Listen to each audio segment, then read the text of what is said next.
বেশ কিছুদিন ধরে ভোলা জেলার সদর উপজেলাধীন তুলাতুলি ও ইলিশা এলাকার মেঘনা নদীতে এবং তৎসংলগ্ন চনে মোহাম্মদ কামালের নেতৃত্বে একটি কুখ্যাত ডাকাত এবং মোসলেউদ্দিনের নেতৃত্বে একটি সন্ত্রাসী দল স্থানীয় জনসাধারণ এবং জেলেদের জিম্মি করে চাঁদাবাজি, জমি দখল এবং বিভিন্ন অপকর্ম কার্যক্রম পরিচালনা করে আসছিল।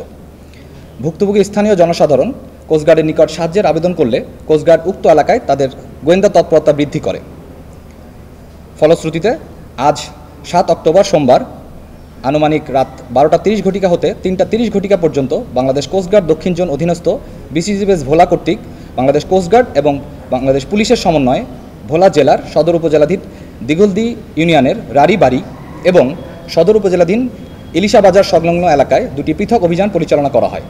অভিযানে উক্ত এলাকা হতে 2টি বাড়ি তল্লাশি করত, 2টি দেশি আগ্নেয়াস্ত্র, 7 রাউন্ড তাজা গোলা, বিপুল পরিমাণ দেশীয় অস্ত্র ও একটি মোবাইল সহ দুর্ধর্ষ কালা ডাকাত বাহিনীর সক্রিয় সদস্য মোহাম্মদ কামাল এবং কুখ্যাত সন্ত্রাসী মোসলেউদ্দিনকে আটক করা হয়।